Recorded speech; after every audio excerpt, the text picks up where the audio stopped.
Hi, I'm Dr. Shay Kirkhoff from the University of Missouri St. Louis, and today we're going to talk about motivation and adolescent readers. Research shows that teachers have the power to impact students' motivation. Today, we'll talk through a number of options that teachers have to use in their classroom. Specifically, we're going to talk about the 8 C's of motivation. The first one is confidence. Teachers can help students build confidence as readers and writers. Research talks about self-efficacy, which is a belief within yourself that you can succeed. And so teachers can help build student self-efficacy by teaching them reading strategies. When students have appropriate strategies that can help them make meaning with text, then they're more confident that they're going to be able to accomplish the task at hand. So instead of thinking about reading as something we either can do or can't do, we think about reading as something that grows over time and that we can continue to build our skills and increase our repertoire of strategies to use. Another thing that teachers can foster is reading identity, and that is thinking of oneself as a reader, valuing reading. And that can be increased through a lot of the other C's we're going to talk about, such as challenge. It's important to make sure that we're not putting texts that are too hard for students in front of them constantly. So it's good to have students learn to grapple with text and to be challenged by text. Actually, if it's too easy, that's not motivating either. So it's this Goldilocks approach to choosing text for students where they're not too hard and not too easy. And that builds student self-efficacy and also their identity as readers. It's also something to think about in the tasks we ask students to do.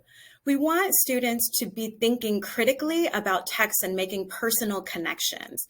And so not giving them questions that are too easy, but also questions that they will be able to answer from reading.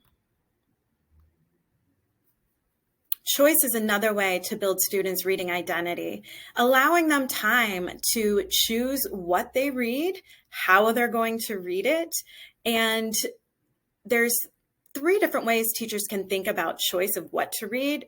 Genre, so maybe everyone's going to read about the Civil War, but some people could choose to read a graphic novel, some people could choose to read poetry, some people could choose to watch a documentary.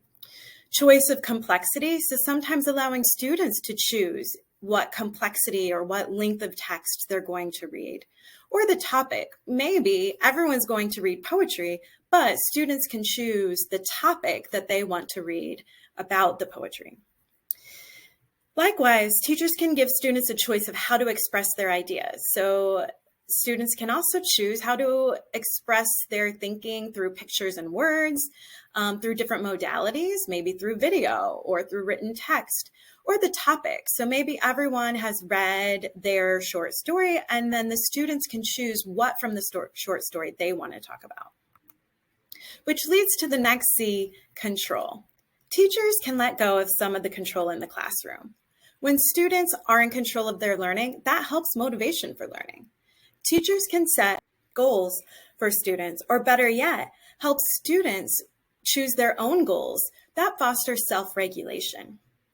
When students are setting goals, they can set reading goals or writing goals that match their personal values, their needs, and their curiosity. Teachers can also help students to set a purpose for learning through an empowering learning environment, teaching students how to approach a text and choose or decide their purpose for reading the text. And then teachers can help students choose the appropriate strategy to meet that purpose. And next, respect for autonomy. So teachers can help students choose the right text, choose the right strategies, and also respect that students have autonomy in their learning. This means that instead of saying you are a 780 Lexile reader, you can only read books from this shelf, that students have some autonomy to choose texts that are of interest to them.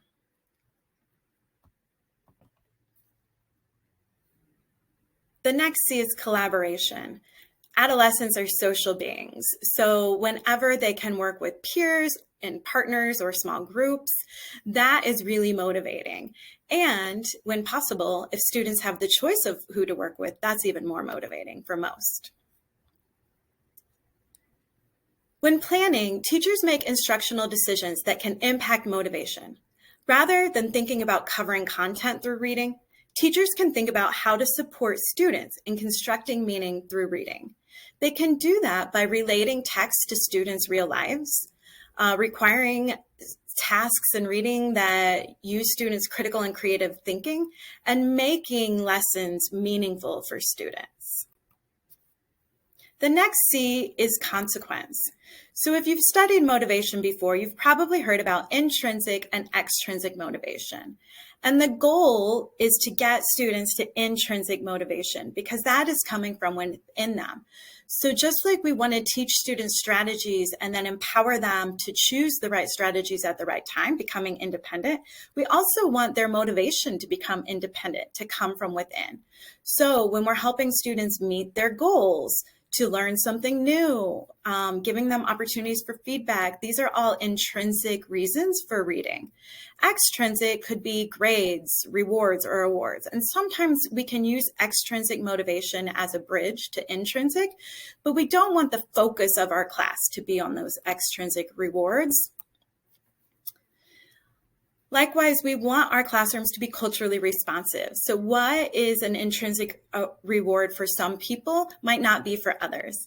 Also, when we choose our curriculum, we want to make sure that we're providing windows for students to learn about different worlds, but also mirrors where they see themselves reflected and represented in the text. This is motivating because students see how the text might relate to their lives. Thank you for listening. Here's the references.